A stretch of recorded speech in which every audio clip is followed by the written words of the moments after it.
Y si decimos que en este mundo no hay plata, es porque tenemos la cobardía política de no cobrarle y pedirle y meterle la mano en el bolsillo.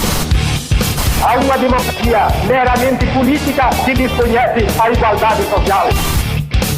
É uma questão de saber qual é o papel de um presidente da República no cuidado do seu povo. Que la inmensa mayoría de ellos son los trabajadores.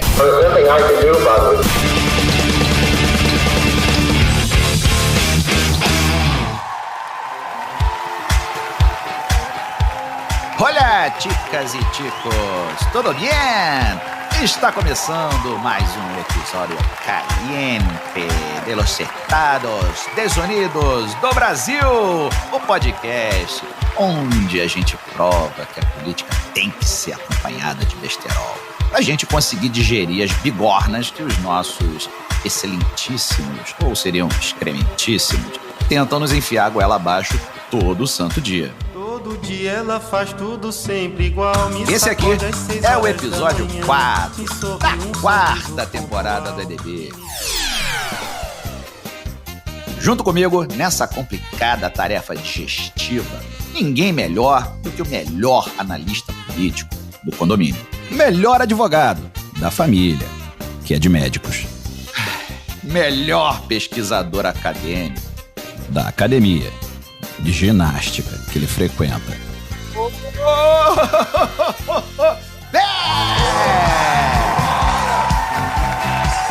Bom dia, boa tarde, boa noite, boa madrugada para o pessoal que está sem sono ou acorda antes do galo cantar para fazer seus corres. My people, depois dessa apresentação, digamos, estimulante, mas realista, me resta apresentar a vocês o meu querido co-host, aquele que quebra o coco, mas não arrebenta a sapucaia. Ah, desculpa, essa é a Cissa Guimarães. Então, aquele que distribui presente para as crianças. Foi mal. Esse é o Papai Noel. Aquele que faz análise certeira sobre política. Ih, caralho. Também não é isso. Tá foda, hein? Se foda. Aquele que só dá palpite meia boca mesmo. E eu convidei pra estar aqui, porque não quero apresentar essa bagaça sozinho. O Dudu! Apresentação igualmente realística, my friend. Alô, fãs do EDB de todo o Brasil! Brasil! Alô, nação rubro-negra! Flamengo! O realismo, então, tá comendo solto hoje, hein, Beck? Pois é, Dudu. Falando em realismo, eu acho que a gente pode começar tratando da realidade da produtora. O que você acha? Ah, bem lembrado. Olha, nos últimos 2 episódios, a gente trouxe as 2 figuras políticas mais antagônicas desse país para nos ajudar a passar o chapéu. Faltou ainda trazer o Tiririca, o Enéas e o Clodovil, mas o preço da exumação tá alto. E, como vocês sabem muito bem, a produtora tá no esterco financeiro. A conta tá no volume morto. E antes que o Cury entre em greve, e a gente entre em greve de fome, era bom vocês soltando um qualquer no nosso Pix. Então, você, Faria Limer, você, pobre de direita, você, esquerdomacho, ou cirandeiro, social-democrata, ou esquerdista consciente, pode ajudar a gente a continuar esse trabalho que, se não te acrescenta em nada, ao menos te faz rir. Então, faz-me rir e faz-me um Pix. Como doar, você encontra no descritivo do episódio ou no site backroom.com. Lá tem as classes de doações e você consegue achar a opção que mais se adequa ao seu perfil e à sua conta bancária. Então, vai lá. Pega o seu iPhone 16, seu Samsung S25, ou então aquele seu motobosta que trava só de olhar para ele e manda aquele dinheirinho amigo. Você vai estar colaborando para pagar a parcela da Ferrari do Beck. Digo, o aluguel do estúdio que tá atrasado. Pague o aluguel. Porra, Dudu, Ferrari. Só se for de miniatura, né? Tamanho Hot Wheels, para ser mais exato. E hot foram esses últimos dias na política, né? Teve eleição para as presidências das casas parlamentares aqui no Brasil e, apesar de zero surpresa no tocante aos resultados, teve bastante polêmica nas redes em relação às mesas diretoras de como isso repercutiu entre o gado sul-sudestino. Além das declarações dadas pelo novo presidente da Câmara, o cara já chegando e falando merda. Meu amigo. E como pra falar merda não se paga imposto, o nosso presidente não deixou por menos e até que bostejou. Declarou mais uma de suas pérolas sobre os alimentos caros. Enfim, tudo normal. E Botafogo continua sendo estação de transferência entre as linhas 1 e 2. E qual é o nome, então, desse episódio, Beck? Dudu. O episódio de hoje se chama... Dança do Motinha e o Carnaval da Extrema-Direita Worldwide. Então, aproveitando o funk desse deputado proibidão, você chama pra gente o bloco 1, Dudu, por favor. Sentou na cadeira e já disse a que veio. Você viu, Dudu? Aconteceram as votações para as presidências da Câmara de Deputados e do Senado Federal e também para suas mesas diretores e secretarias. No caso da Câmara, o Hugo Mota, do Republicanos da Paraíba, venceu a disputa e é o novo presidente da Câmara. E já no Senado, bem, para surpresa de ninguém, no Senado Federal foi apenas uma limpada de cadeira para dar lugar novamente ao antigo e sempre dono. Cacau! Sois rei! Mais algum problema? Pois é. Na Câmara, a disputa rolou entre os deputados Marcel Van Hatten, o Van Hater... Van Haten, porque ele só tem... Ele só... hemorroidas. Ele que fez doutorado lá na Dinamarca e não sabe falar direito e só serve para ser tradutor de português para o inglês, enfim. Pois é, esse maluco aí... Aquele cara lá do sul que todo mundo conhece. O pastor Henrique Vieira, do PSOL, do Rio de Janeiro, e o Hugo Mota, que no caso aí saiu vencedor, conforme esperado. Até aí, nada de novo no front. Extrema-direita reaça daqueles que iria disputar contra o indicado do Lira e também, por motivo de força maior, apoiado pelo governo, que acabou vencendo e ainda a habitual candidatura nanica do outro lado da esquerda, mostrando o poderio do Arthur Lira dentro daquela casa. Não teve pra ninguém, nem pro gaúcho reaça que amargou a derrota cachapante abraçadinho ao pastor psolista.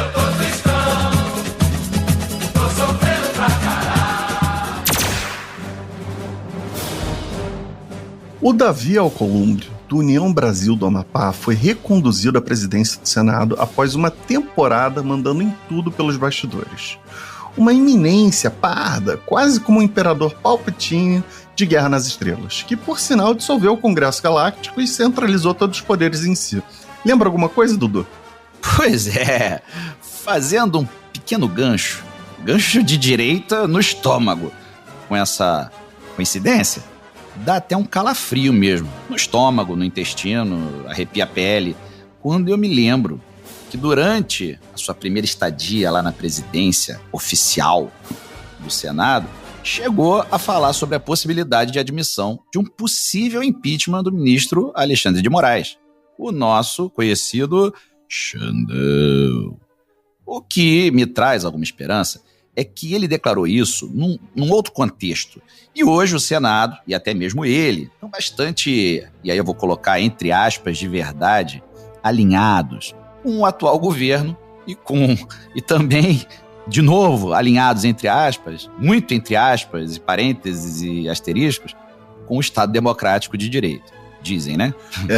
Se a porra da vida imitará a arte, neste caso, eu juro que eu me mudo pra Ratanabá e vou lá adorar o Jesus de Goiabeira. Para piorar, ainda tivemos de lidar com as declarações do novo presidente da Câmara, dizendo que o que aconteceu no 801, no 8 de janeiro, não foi uma tentativa de golpe de Estado, não. Caralho! Além disso, ele declarou que pensa em trabalhar pela anistia dos pobrezinhos. O cara, aquele topete, aquele visual, uma mistura de Zé Bonitinho com Elvis do Rancho da Pamonha. Deveria se chamar o Gostoso Mota. E mal sentou lá no cadeirão, se sentiu o gostoso e pensou que aquilo ali era o troninho da casa do Pedrinho para sair falando o que o intestino geralmente cala. Disse que para ter golpe, uma declaração disse que para ter golpe tem de haver liderança, que os fatos ocorridos não caracterizavam uma tentativa de golpe. O filhote político de um dos ovos da serpente do impeachment da Dilma, Eduardo Cunha, também soltou de maneira insistente referências ao famoso senhor diretas, Ulisses Guimarães, conhecido parlamentarista. Dá só uma escutadinha aí, galera. A eterna cadeira do pai de nossa Constituição, Ulisses Guimarães. Minhas amigas e meus amigos, nesta cadeira de Ulisses, o gesto histórico de Ulisses ao promulgar a Constituição que juramos respeitar. Pelo MDB de Ulisses que cheguei nesta casa. A memória de Ulisses deve iluminar corações. Ninguém melhor para descrevê-la do que o próprio Ulisses Guimarães. Repito, Ulisses, são o governo, o executivo e o legislativo. 3 dias depois... E Ulisses continua naquele dia. Ulisses, em seu discurso, desenhava a função constitucional deste parlamento já então.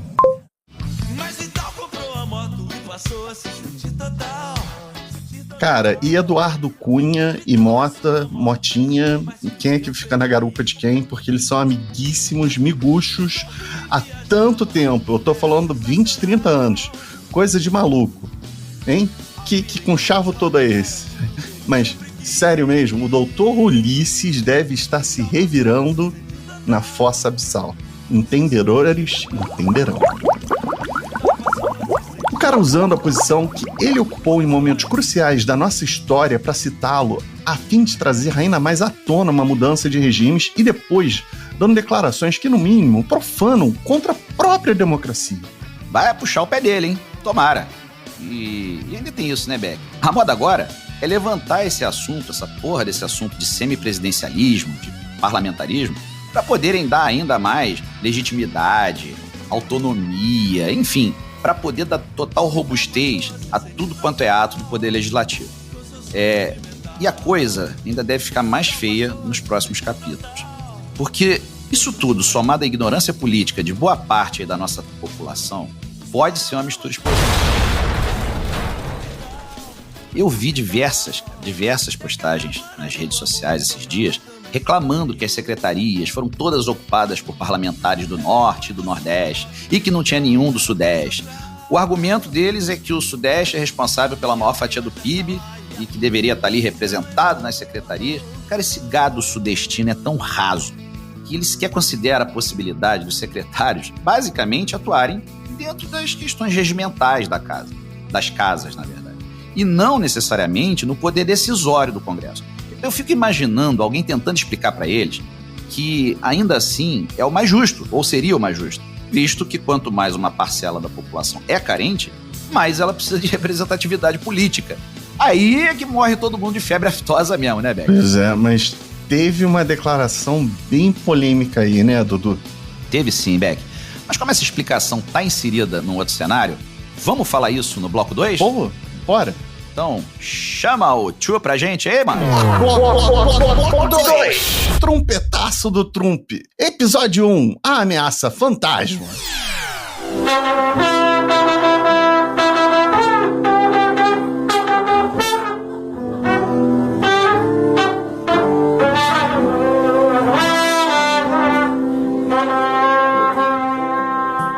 Então, antes de mais nada, Dudu, a gente precisa explicar a fala polêmica do Lula sobre os alimentos, né?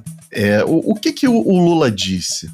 E a fala do presidente Lula sobre a população boicotar a compra de alimentos caros para ajudar a diminuir os preços virou munição para a oposição nas redes sociais.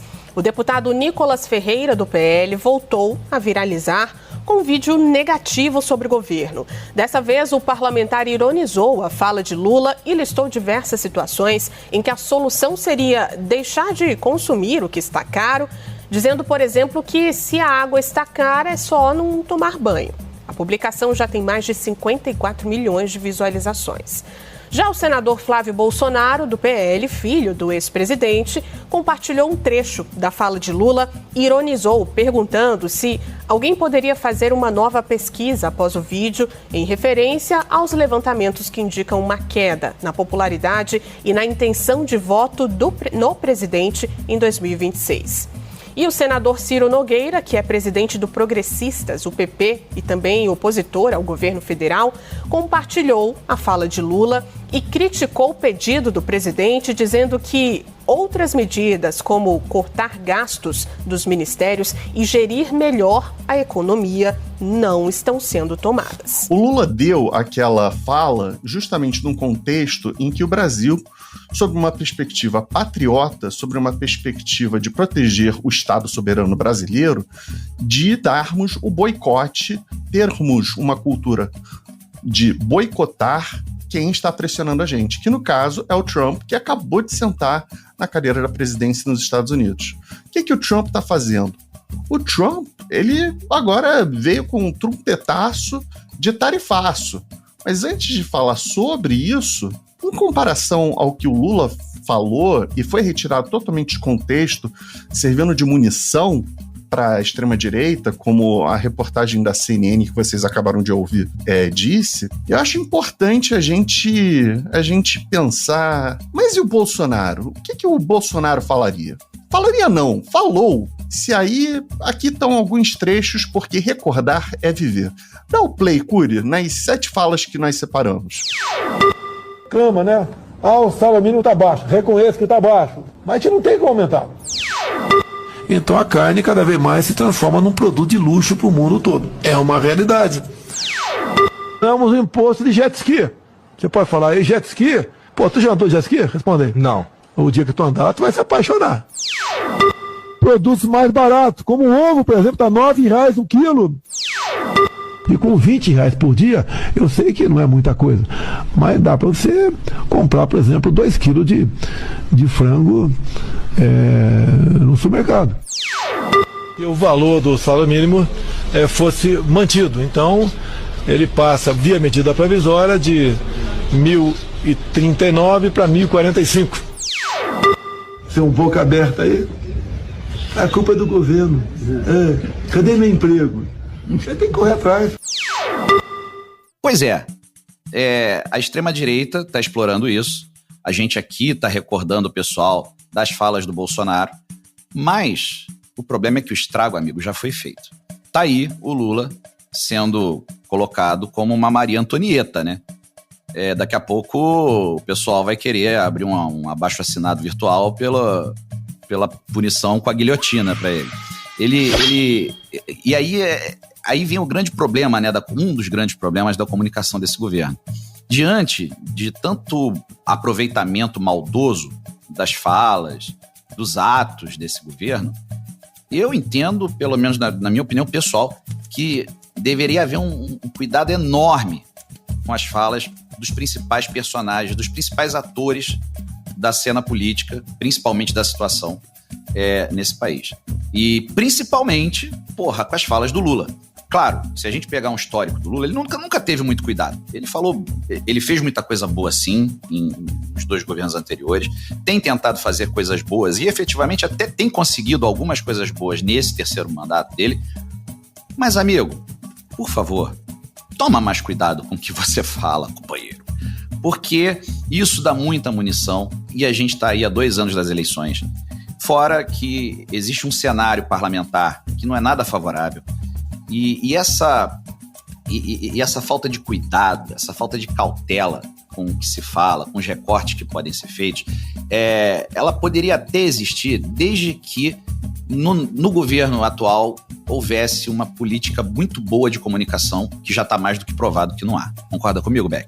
A parte final, concordo plenamente, que a SECOM, desde o dia 1º de janeiro, 2º de janeiro, quando efetivamente o Lula foi empossado, a SECOM foi tirando um ou outro ministério que ainda perdura só amarguras nossas do governo Lula. A SECOM é a maçã maçã podre desse governo. É lamentável, assim, é triste demais. Mas sobre o restante do Lula ter maior cuidado com as falas, o pronunciamento, Dudu, eu acho que no mundo em que a gente vive hoje, em que tá tudo tão conectado, todo mundo pode baixar no celular um aplicativo de baixar vídeos do YouTube, até desse podcast, enfim, e pode fazer recortes e tirar de contexto, descontextualizar as falas de outra pessoa, sempre vai ter aquelas pessoas, os aspirantes, os estagiários, quem trabalha para esses políticos que só querem fabricar fake news, sempre vai ter gente olhando, monitorando o que o Lula fala para tirar de contexto. Não é à toa que logo em seguida Nicolas Ferreira fez um videozinho que viralizou, popularizou, mas não tão da mesma forma que aquele que estourou todas as métricas dele do TikTok, e o Eduardo Bananinha pedindo para fazer uma pesquisa aí de opinião para ver como é que tá o Ibope do Lula. Então isso sempre vai ocorrer, por mais que a fala dele dentro do contexto era muito boa, sempre vai ter momentos de recortes assim que eu fico meio assim, pô, aqui pode ser utilizado até para fazer piada. Não, exato, sempre vai ter alguém. Mas ele ciente de que a SECOM é muito falha, tem falhado miseravelmente nos últimos 2 anos, especialmente nos últimos 2 anos, fazendo uma correlação besta com o futebol, porra, se eu sei que o meu zagueiro é ruim, eu evito ao máximo deixar a bola quicando na minha área. Eu jogo para a área do adversário o tempo inteiro. Porque, cara, o momento é crucial. E, claro, tudo pode ser retirado de contexto de todo mundo. Agora, uma fala ou um ato retirado de contexto de quem governa o país pode ter consequências muito, muito mais catastróficas. Nesses 2 aspectos eu concordo plenamente para você. Sendo um jogo de futebol, eu colocaria o Paulo Pimenta, que estava responsável pela SECOM, ser esse zagueiro que, olha, nem coloca ele ali no reserva, tira ele do time. Ele não levou nem 49 minutos do segundo tempo para fazer isso. Eu vou 2 anos para tirar o Paulo Pimenta, que, tipo, ele é um excelente político, ele é um esquerdista, mas, porra, demorou demais, sabe? Então eu concordo, o problema ali tá na SECOM, mas, assim, até falas muito bem feitas do Lula podem ser tiradas de contexto. Verdade. E concordo contigo também sobre essa retirada tardia do Paulo Pimenta. Eu entendo que a percepção deles foi de que, assim, o Paulo Pimenta, ele sempre atuou muito nas redes sociais, ele sempre produziu muito vídeo, isso ainda no tempo do PT oposição ao Bolsonaro, ainda do tempo do Lula preso, naquele movimento Lula livre, e, sei lá, entenderam que ele poderia ser um bom gestor das comunicações. Mas, porra, com 3 meses de governo, já ficou provado que não era. Já era para ele ter sido trocado ali. Enfim, agora o estrago já tá feito e assim, vamos lá. Bola pra frente. Eu acho que tem um cenário internacional, né? Exatamente. E tem um cenário internacional que motivou tudo isso. Qual que é a tua percepção em relação a isso, Beck? A história toda se começou lá no Gênesis. Não, gente, tô brincando. A história toda começa, não tem nem 2 semanas, começou agora com um dos decretaços do Trump, que são o aumento das tarifas de importação para os Estados Unidos. O que o Trump fez? O Trump aumentou em 25% a alíquota de importação para todos os produtos do México e também do Canadá. E aí, será que ele poderia, o Trump poderia, assim, de start, poder fazer isso? A resposta é não.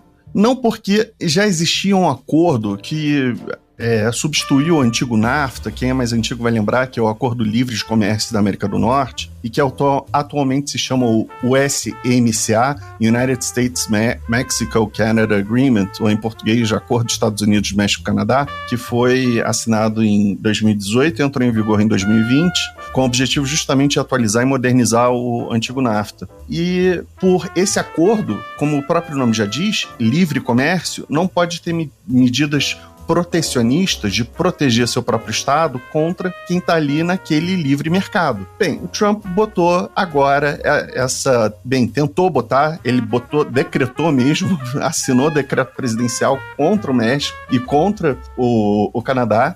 Em resposta, diga lá, Dudu, o que você queria comentar? Porra, o Trump, ele podia ser congressista brasileiro, né? É inconstitucional, mas foda-se. Não é, tipo isso. Ele não tá nem aí pra Constituição americana, não tá nem aí pra Constituição principalmente dos outros países, e pouco importa se o tratado foi escrito no passado, porque ele não assinou. Então o que vale é daqui pra frente na cabeça dele. Isso é claro. Mas aí o que aconteceu? Os Estados Unidos é um dos maiores importadores de tudo no mundo inteiro. Significa dizer que a balança comercial dos Estados Unidos é deficitária. Eles consomem muito mais do que eles produzem. No caso da balança comercial com o México é um dos maiores exportadores para os Estados Unidos de hortaliças. Cerca de quase 80% de todas as hortaliças mexicanas vão para os Estados Unidos. Diga lá, Dudu. Não, inclusive tem um amigo meu, que compra umas ervas muito boas que vem lá do México. Tá bom, Dudu. E aí, o que aconteceu com a resolução desse problema, desse imbróglio todo? Porque, assim, todo mundo que estuda economia, todo mundo não, mas a grande maioria das pessoas sérias que estudam economia sabem que você utilizar uma medida tarifária de aumentar os encargos de importação é algo extremamente estúpido, é algo extremamente burro do ponto de vista de curto, médio e longo prazo para o seu próprio país. Mas vamos lá. O que aconteceu entre Trump e a presidenta do México, a Cláudia Sheinbaum? A Cláudia Sheinbaum conversou com ele em inglês, porque Trump gosta de ouvir quando o latino-americano fala inglês, porque ele pensa que o latino-americano, quando fala inglês, é inteligente e todos os demais são burros, jumentos, não sabem fazer nada. Essa é a cabeça do Trump. E ela convenceu ele que colocaria 10 mil federales, ou seja, a Polícia Federal mexicana, na borda para impedir, de acordo com o discurso do Trump, isso foi acordado, contra os narcotraficantes que entrariam nos Estados Unidos. Já o Justin Trudeau, o primeiro-ministro do Canadá, que já está há muito tempo na qualidade de primeiro-ministro, foi às redes sociais, deu declarações públicas aos meios de comunicação bem fervorosas contra essa medida de 25% que os Estados Unidos começaria a colocar contra o Canadá. O que os Estados Unidos compram do Canadá? Nada de importante. Cerca de 25% a 30% é de alumínio, que vem do Canadá, e de 30% a 40% é ferro, que vem do Canadá, e na mesma proporção, 30% a 40% do Canadá, de produção de petróleo, vai diretamente para os Estados Unidos. Então é coisa pouca, né, que não vai sentir no bolso dos Estados Unidos. E para vocês entenderem o que é essa medida tarifária realmente, essa medida protecionista, realmente significa para o povo americano. Quando o Trump coloca um decreto e fala que agora vai ter, em vez de você ter que pagar X, você vai ter que pagar X mais 25%, quem vai ter que pagar não é o México. Quem vai ter que pagar não é o Canadá. Quem vai pagar é um importador americano em solo americano, e essa bagaça de mais 25%, ele não vai segurar esse pato, ele vai jogar isso para o consumidor final. Ou seja, é uma medida que gera uma inflação absurda e totalmente desnecessária, é uma inflação desproporcional à necessidade do país. Mas o Trump não fez apenas isso, ele colocou 10% de tarifas contra a China. E o que o Xi Jinping fez? Xi Jinping ligou para o Trump para fazer acordo, como o Justin Trudeau também fez depois que a presidenta do México fez, e aí o Justin Trudeau foi lá e, não, vamos colocar também, e de fato, esse é o plano, botar 10 mil agentes da Polícia Federal e das Forças Armadas canadenses na fronteira, gente, entre o Canadá e os Estados Unidos. Para quê? Para impedir que turistas irregulares, pessoas que queiram ingressar nos Estados Unidos de forma irregular, consigam entrar via o Canadá. O Trudeau fez isso, e aí o Trump virou para os dois e falou, tá bom, vamos zerar isso daqui por enquanto pelos próximos 30 dias. Só 30 dias, hein? Vamos ver o que vai ter. Por isso que a gente está chamando esse bloco 2 de episódio 1, o The Phantom Menace, né? A ameaça fantasma. Mas e contra Xi Jinping? E contra a China? O Xi Jinping não ligou, não tentou apaziguar com o Trump, não. Xi Jinping meteu o louco e falou o seguinte, vai fazer isso? Beleza. A gente vai proibir de qualquer empresa chinesa de exportar para os Estados Unidos minérios preciosos, minerais preciosos, metais raros como tungstênio, titânio, etc., que servem como commodities, que servem como matéria-prima para a criação de hardware, de peças de computadores ultra sofisticados para geração de inteligência artificial, entre outras coisas, para carros como o da Tesla, que são semi-autônomos, esse tipo de coisa. Xi Jinping foi lá e inovou. Ainda foi, deu aquela bicicleta maluca para fazer o gol. Virou pro Trump e soltou a seguinte, vai fazer isso? Beleza. Já que ocorreu tudo aquilo do TikTok, agora aqui no meu país, a China, a gente vai abrir um processo antitruste, um processo de direito de concorrência, e a gente agora vai começar a investigar a empresa Google para ver o que a Google tem feito de práticas anticoncorrenciais na China. Soltou essa. Vamos ver como que o Trump vai sentar, porque ele realmente parece ser um cara que, se apertar muito, ele no final vai choramingar, né? Tirando as falas absurdas, né, Dudu? Só para complementar, porque me deixa muito puto, de o primeiro presidente que ele recebe lá, o Benjamin Netanyahu, e aí ele quer transformar a Palestina numa Riviera, foi o que ele disse. Ele quer transformar aquilo, tem o Mar-a-Lago, que na Flórida, a propriedade dele, gigantesco e tal, quer transformar aquilo numa Gaza-Lago, limpeza étnica de 2 milhões de palestinos. Isso para fazer um resort, um mega resort, etc e tal. Até o Benjamin Netanyahu, naquele momento, ficou que audaz e tal. Não acredito que era combinado, mas ele engajou, porque em 2026 vai ter eleições novamente no parlamento em Israel, e Benjamin Netanyahu sabe que ele precisa surfar nessa onda porque talvez ele possa sair de lá, né? E a duras penas, dado o que ele fez em Gaza. Então, assim, é um monte de asneira, é um monte de coisa que me deixa puto. Eu nem tô tocando na questão dos brasileiros e outros latino-americanos e outras pessoas que estão morando nos Estados Unidos e que, muito possivelmente, por mais que você tenha green card, por mais que você tá ok com a Receita Federal Americana, o IRS e tudo mais, você sim, hoje pode ser deportado, porque tem uma meta hoje do Trump, junto com o departamento que é o ICE, que é o departamento responsável por fazer as deportações, de bater a meta diária de deportar 1.500 pessoas para fora dos Estados Unidos. Isso é assunto para outro episódio. Mas assim, eu tô tentando ficar calmo, mas eu tô puto pra um caralho sobre isso. Porque ainda vou chegar no ponto do Brasil. Vai lá, Dudu.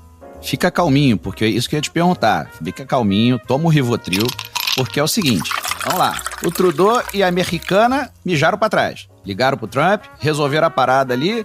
Uma coisa que já era direito deles, ficar do acordo, eles foram lá e ainda cederam mais ali os seus agentes federais para poderem cercar mais ainda as fronteiras. O Xi cagou. Claro, eu também cagaria. A China vende para todo mundo, compra de todo mundo e tá cagando. Claro, tem algum impacto? Tem. Mas tá cagando de uma forma bem desproporcional aos outros países sobre essas medidas do Trump, do tarifaço.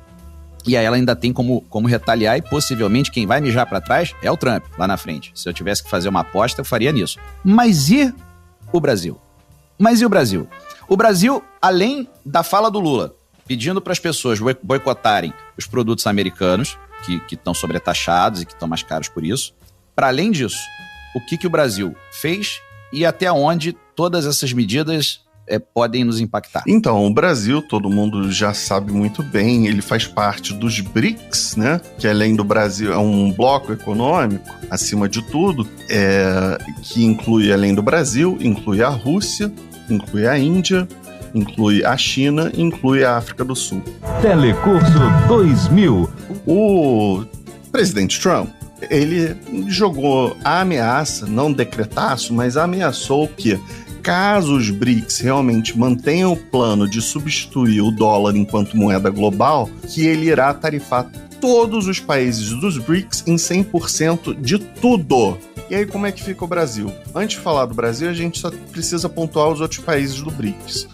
No caso da Rússia, depois da anexação da Crimeia em 2014, eles se blindaram totalmente. Então lá eles têm um sistema financeiro paralelo. Paralelo que eu digo, ele é fechado. Então, botaram embargos em cima de embargos da Rússia e tal, e a economia deles tem inflação? Tem, mas é menor do que da Ucrânia, é menor do que de vários países na Europa, é menor do que de vários países latino-americanos. Então a Rússia conseguiu finalmente se blindar de uma forma que não depende mais de posições de embargos.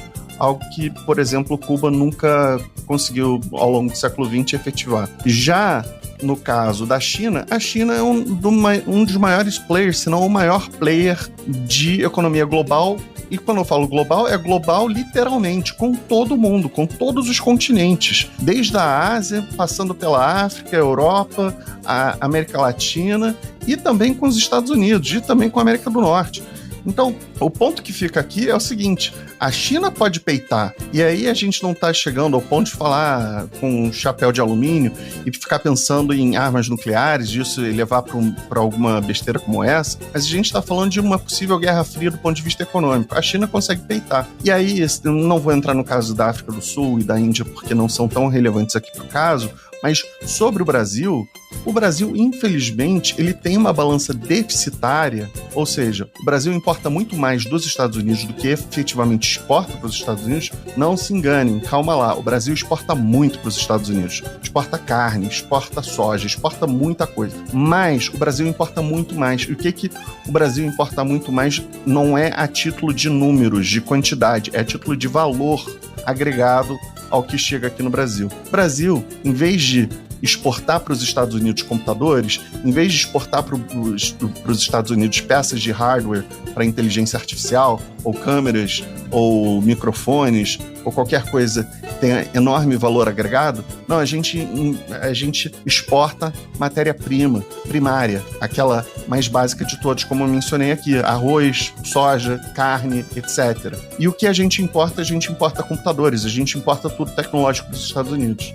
Mas elas de ser um país que quer basear a sua economia na agricultura e não na indústria, né? Se nós fôssemos um país industrializado, teríamos outra realidade. Sim, mas isso talvez tenha sido até uma escolha de política de Estado, com ingerência aí da CIA ou ingerência aí dos Estados Unidos, para a gente sempre se manter como o quintal dos Estados Unidos para comida. Graças a Deus, sim, mas graças também aos acordos e tratados internacionais, entre eles o acordo dos BRICS, hoje o Brasil tem como maior parceiro internacional comercial a China. Então, possivelmente, a gente não seja muito afetado por isso. Mas o Brasil, na fila do pão com os Estados Unidos, caso isso vingue dos 100%, a gente está lá atrás, minha gente. Isso é preocupante. Por isso que eu entendo o racional, eu entendo a lógica da fala do Lula, porque ele não falou aquilo como uma bravata. Ele falou aquilo depois de ter conversado com o Ministério de Relações Exteriores, depois de ter conversado com o Ministério da Fazenda, depois de ter conversado com o seu vice-presidente responsável por comércio exterior, pelo Ministério de Indústria, de Comex, etc. e tudo mais. Então, eu entendo a fala do Lula e sim, tem o seu contexto, mas falta aqui no Brasil essa cultura nossa de boicotar. Infelizmente, a nossa elite, e aí desculpa, Dudu, eu vou chamar de jumentolite, até o nome parece uma doença, mas a nossa jumentolite adora puxar saco no estilo vira-lata pra Yankee, e do tipo, se vier tarifa pro Brasil, eles vão aplaudir. E vai, aumentar o custo de tudo que a gente compra dos Estados Unidos. E vai aumentar pra um caralho, assim. Eles vão ficar felizes da vida, mas quem vai sofrer com essa merda toda? A grande maioria da população brasileira. Os 80% da população brasileira, hoje somos 212 milhões de brasileiros, mas 80% desses 212 milhões de brasileiros ganham no máximo 2 salários e meio mínimos por mês enquanto família. Isso que me emputece. E vocês tiveram agora uma linda explicação do nosso professor, doutor, quase doutor, explicador. Depois dessa aula, dessa palestra maravilhosa, vamos falar de coisa boa. Vamos, Beck. Vamos. Eu vou pegar aqui o outro omeprazol. Tô separando aqui com o Rivotrilzinho, só para dar uma diminuída. E é isso. Mas, vamos falar, sim, sobre a situação de pessoas irregulares nos Estados Unidos, porque essa situação não vai ficar barata do jeito que o Trump quer. A boa, Dudu, a boa. Vamos lá, bora, porque eu realmente não tô aguentando mais. Qual é a boa? É TechPix? Não é TechPix, mas vale mais que muito Pix. É o nosso novo quadro, estreado no último episódio, Fez o L de Lucy.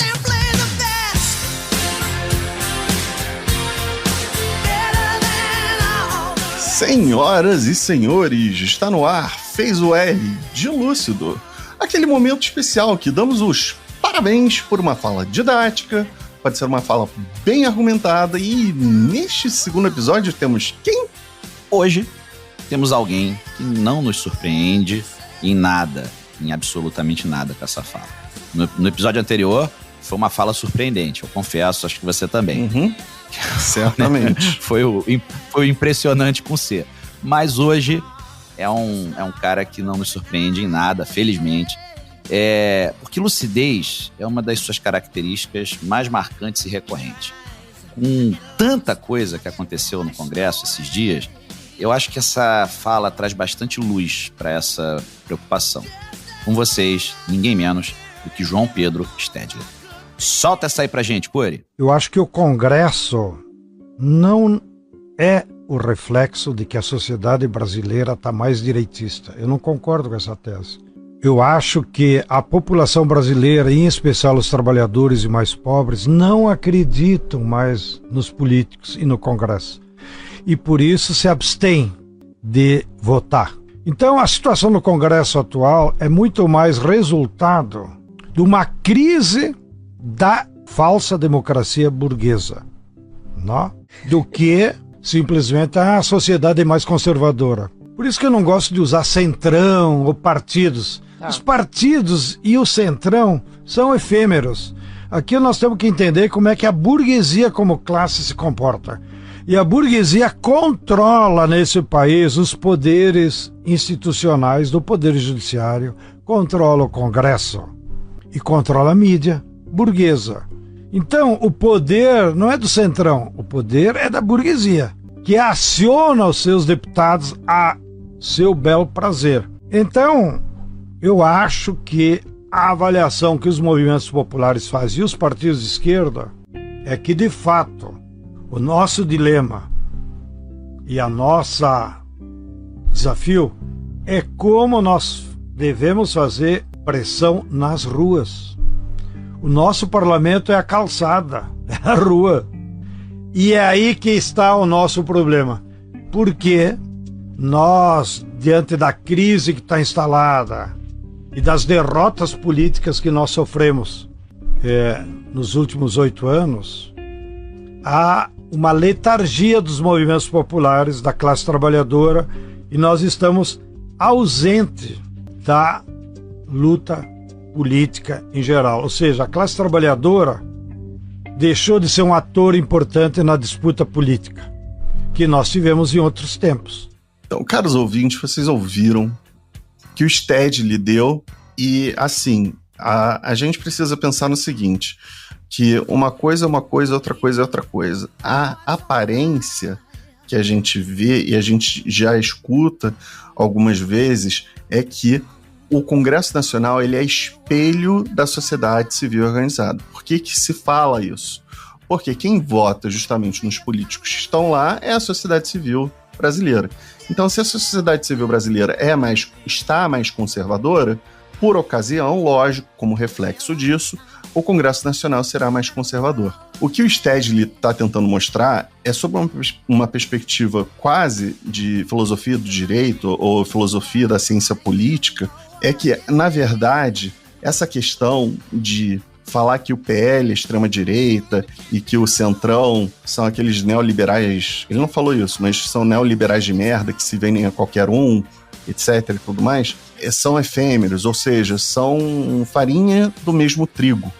Que não existe muita diferença entre eles. Ele está certo em relação a isso, né? Porque enquanto você tem a extrema-direita que possui falas muito fortes, tentando valorizar pseudos valores de família, pátria, e agora o que mais? E anistia, de repente, e Deus, enfim, essas coisas. Mas eles fazem tudo ao contrário, né? Eles usam drogas, eles traem suas mulheres, eles não são uma família tradicional mesmo, é tudo uma grande mentira. E a gente vê o Centrão que está só preocupado em receber emendas parlamentares, seja emendas do relator, o que seja, para se enriquecerem, ou seja, em vez de servir a coisa pública, em vez de servir a nós, a população, eles se utilizam da máquina pública para se servirem seus interesses, seus amigos, etc., e alavancarem lá na frente, conseguirem mais dinheiro e ficarem mais ricos, mais poderosos. Isso é uma coisa. Mas o que o Stedley realmente aponta aqui é que realmente, e esse é o ponto mais crítico da fala dele, que está ao final, é que realmente a esquerda, nos últimos anos, e eu não estou falando da pandemia para cá, não, eu estou falando desde a época que o Haddad foi um dos candidatos à presidência da República, desde a campanha lá que era o PT, que não sabia se era o Lula ou se seria o Haddad versus o Bolsonaro. A esquerda tem cada vez mais ficado mais alienada, mais amortizada, mais eu diria sem tesão de querer ir no seu próprio parlamento, como ele bem falou, de ir às ruas, de protestar, de ir lá e brigar pelas coisas. Eu não tô falando de fazer arruaço, eu não tô querendo instigar e falar, vamos quebrar tudo. Tipo, eu não sou francês, eu não sou do tipo de botar jaleco amarelo e sair quebrando carro de pessoas na rua, não é isso. Mas o que ele tá falando é o seguinte, a gente precisa voltar a querer, a lutar pelo que é nosso. Porque se a gente não lutar, quem vai ser eleito diante da nossa inércia sempre vão ser esses conservadores aí que pseudo-conservadores, diga-se de passagem, ou hipócritas, que falam um monte de besteira, que produzem fake news, que querem destruir o tecido do Estado Democrático de Direito, são esses bostas aí, são esses merdas aí. Então a gente realmente precisa pensar em como fortalecer ou dar novas energias, dar um novo mojo, dar um novo libido da esquerda, para que no futuro o Congresso Nacional tenha mais a nossa cara, a cara do trabalhador, a cara de quem vai lá e de segunda a domingo, de segunda a segunda, luta pela sua família, luta para ter melhores condições de vida. Eu acho que nesse sentido a gente realmente tem que lutar contra essa classe de burguesia que hoje está instalada lá no Congresso Nacional, sendo que eles são os fantoches dessa burguesia, muito, e aí me vem a alusão quando o Stedley estava fazendo a fala dele, a imagem clássica da posse do Trump, que estava o Trump e atrás dele estavam quem? Os homens mais ricos de todo o mundo, estavam os bilionários. Então, as coisas, o paralelo entre lá e cá, não muda muita coisa. A gente tem que se preocupar muito mais em nos fortalecer, porque a briga é dura, a briga é constante, e a gente tem que ir pra briga, tem que ir pra porrada. Aqui tem coragem. Grandes verdades, grandes e duras verdades, e inclusive a cara do Brasil, a cara do trabalhador é a cara de quem elege, é a maioria do eleitorado, é a cara de quem verdadeiramente movimenta a economia desse país, que é quem consome o que é daqui de dentro, que é quem consome o que está aqui dentro, independente do valor, e ficando até muitas vezes refém. Mas é isso. Bom, como nem tudo nessa vida são flores, lucidez e pessoas sensatas, my friend, a gente precisa dar continuidade ao EDB, um quadro que mostra o outro lado dessa moeda. Preparem o omeprazol e o seu ansiolítico da sua escolha. Partiu então pro já tradicional catucado. Catucar pai, mãe, filha, eu também sou da família, eu também quero catucar. Dudu, tem estreante nesse quarto catucado de 2025? Pois é, my friend. É uma estreanta. Tava lá, quietinha, mas jamais esquecida. A catucada desse episódio é a... Xana!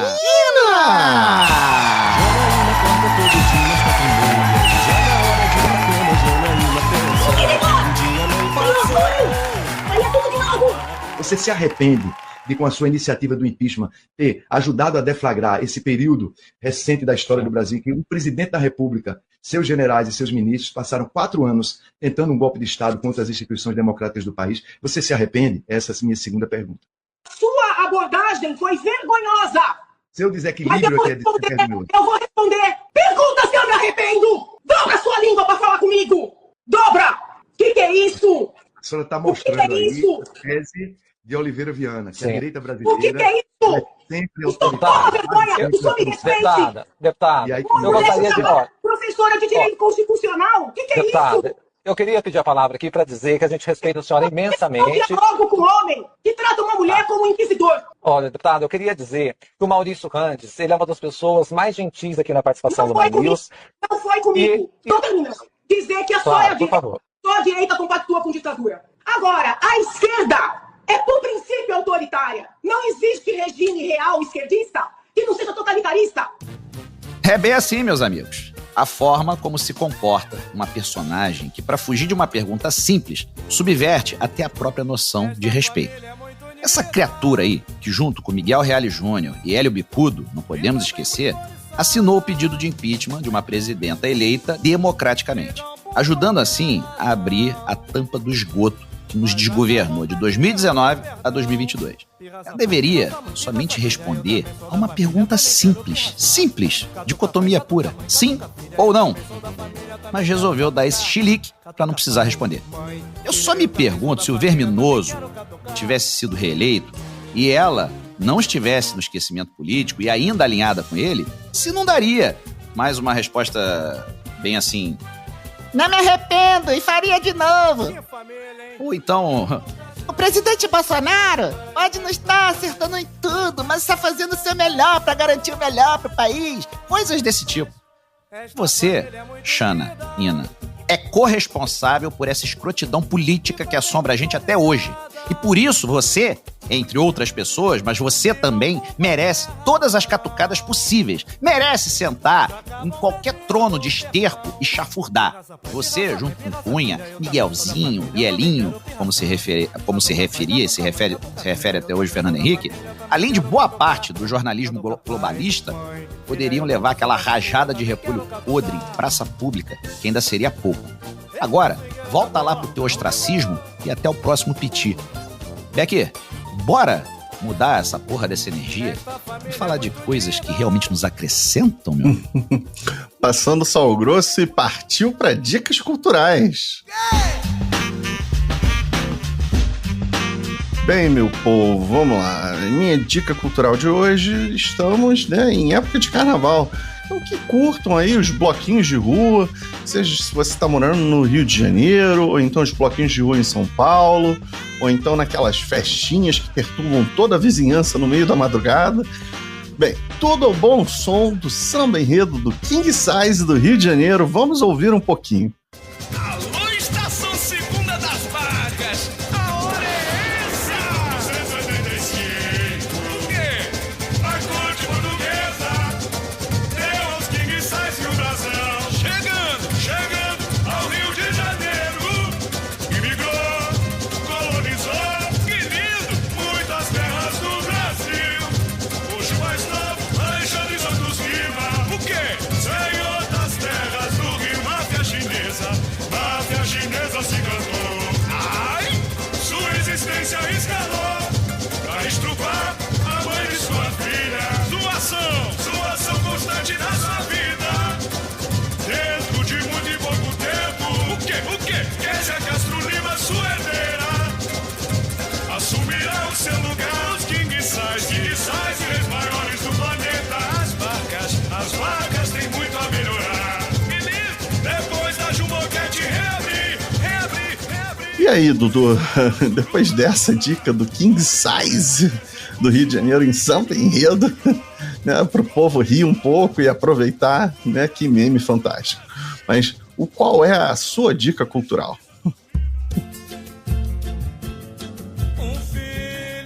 Porra, Beck, depois desse clássico que é o King Size do Rio de Janeiro, não tem como falar de nada que não seja carnaval. Então, ó, presta atenção. Você quer ter um belo gostinho do que vão ser os desfiles das escolas de samba do RJ? Tem um jeito de fazer isso sem pagar ingresso. É só ir até a Marquês de Sapucaí aos sábados para assistir aos ensaios técnicos das escolas do Grupo Especial e aos domingos para os ensaios das agremiações da Série Ouro, o grupo de acesso. A entrada é franca e esses eventos vão até o dia 23 de fevereiro. Eu já fui várias vezes e é maravilhoso.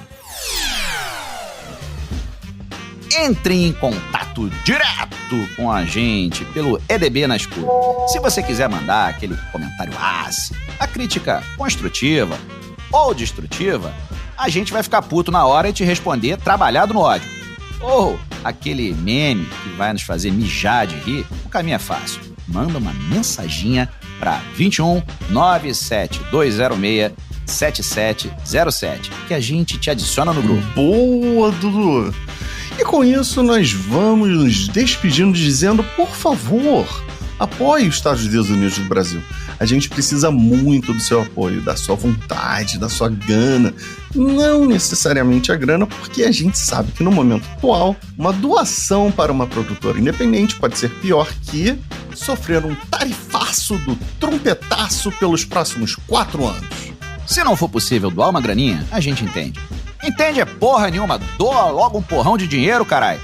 Mas compartilha esse episódio, sei lá, ou de repente dá um joinha, um like, uma estrelinha, 5 estrelinhas, no app da sua escolha. E esse amor, de fato, a gente aprecia sem moderação. Finalizamos reiterando que o EDB é um projeto independente, de dinheiro, e ele depende desse tipo de ajuda. E com isso, ladies, brothers, fake newsistas de plantão aqui no Brasil, trompeteiros do Pato Donald lá em América, esse foi o 4º episódio da 4ª temporada do Estados Desunidos do Brasil. Beijo, galera!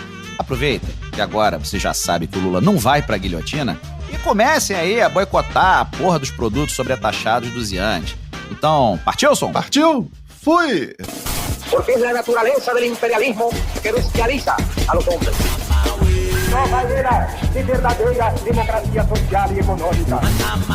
A minha geração e a dessa molecada que foi pra rua pra derrubar o regime militar. Que haya caído bajo su bota o que luche por su libertad.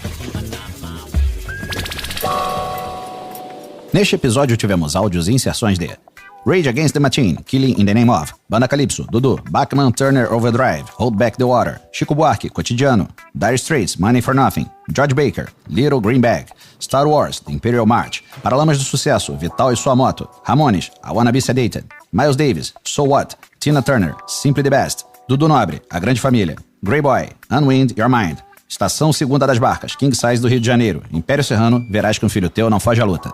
Estados Desunidos do Brasil, Série 4, Episódio 4. Dança do Motinha e o Carnaval da Extrema-Direita Worldwide. Apresentado por Beck e Dudu Dumont. Pré-produção por Beck e Dudu Dumont. Pós-produção e edição por Thiago Cury, da Calamar Áudio. Uma produção do Backroom Studios.